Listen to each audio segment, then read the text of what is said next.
बहुत समय पहले की बात है। एक बहुत ही घना और लंबा चौड़ा जंगल था। जंगल इतना गहरा कि सूरज की रोशनी भी बड़ी ही मुश्किल से जमीन तक पहुंच पाती थी। इसमें बहुत सारे तरह तरह के जंगली जानवर रहते थे और इसी जंगल में रहता था गिद्धों का एक बहुत बड़ा झुंड। ये कोई आम गिद्ध नहीं थे। ये ऐसे गिद्ध थे जो अपने पंजों की ताकत और तीर जैसी नजर के लिए मशहूर थे। एक एक गिद्ध के पंजों में शेर को भी दबोच लेने की ताकत थी। इस झुंड में बुजदिली, आलस, थकान नाम की कोई चीज नहीं थी। सब एक दूसरे के साथ रहते थे, एक दूसरे को साथ लेकर चलते थे। लेकिन कहते हैं ना, हर कहानी में एक मोड़ जरूर आता है। और इस कहानी का मोड़ एक दिन तब आया जब ये सब शिकार की तलाश में उड़ते उड़ते बहुत दूर निकल गए। उड़ते उड़ते इन गिद्धों को नीचे पानी के बीच एक छोटा सा टापू दिखा। जब यह टापू पर उतरे तो उनकी आंखें चकाचौंध हो गई। टापू पर जगह जगह मछलियां, मेंढक और छोटे मोटे जीव आराम से घूम रहे थे। उनको पकड़ने के लिए इन्हें कोई मेहनत नहीं करनी पड़ती थी, बस उतरो और खा लो। ये टापू इन्हें इतना पसंद आया कि उन्होंने सोचा, वाह क्या जिंदगी है, यहाँ तो बिना मेहनत के ही पेट भर रहा है। अब वापस उड़कर उस बड़े जंगल में क्यों जाना जहाँ शिकार के लिए इतनी मेहनत करनी पड़ती है।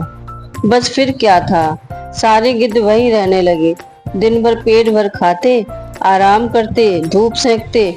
उनके शरीर और दिमाग में आलस इतना भर गया कि उनके शिकार करने की कला धीरे धीरे कमजोर पड़ने लगी। अब उनके पंजों में वो ताकत नहीं रही। उनकी जिंदगी अब आराम में डूब चुकी थी। लेकिन दोस्तों, इस झुंड में एक बुजुर्ग गिद्ध भी था जो उन सबसे ज्यादा अनुभवी था। जब वह अपने साथियों को इतना आलस में डूबा हुआ देखता तो उसके दिल में एक अजीब सा डर पैदा होता। उसे अपने साथियों की चिंता होने लगी। वह बुजुर्ग गिद्ध बार बार अपने दोस्तों को समझाता, देखो भाइयों, ये आराम की जिंदगी हमारी सबसे बड़ी दुश्मन बन रही है।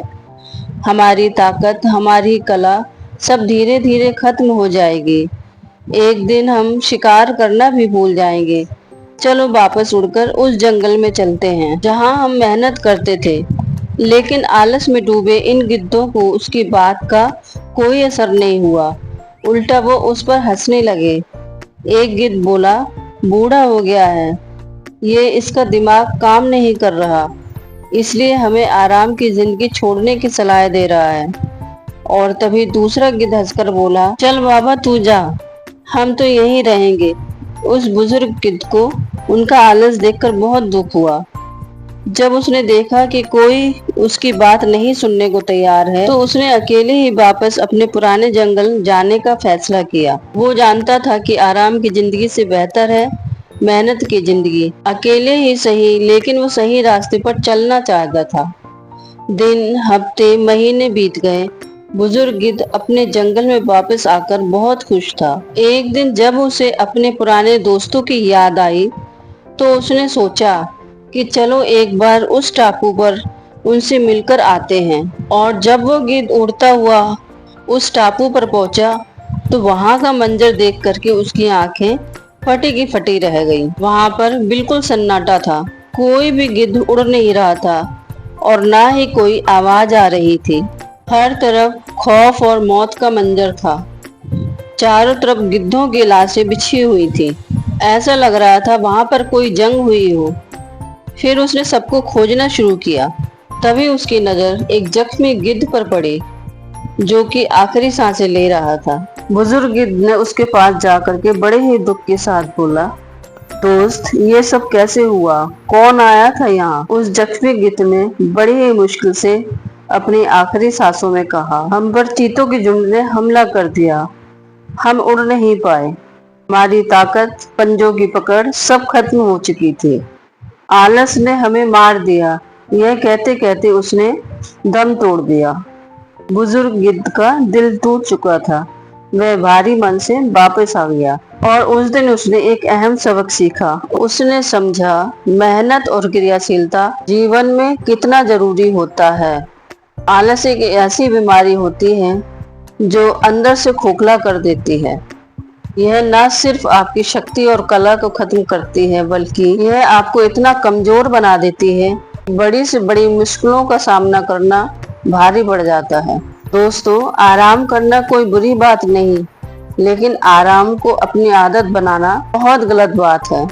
आलस सबसे बड़ा दुश्मन है। आप अपनी हुनर, अपनी मेहनत और अपनी कला को कभी मत छोड़िए।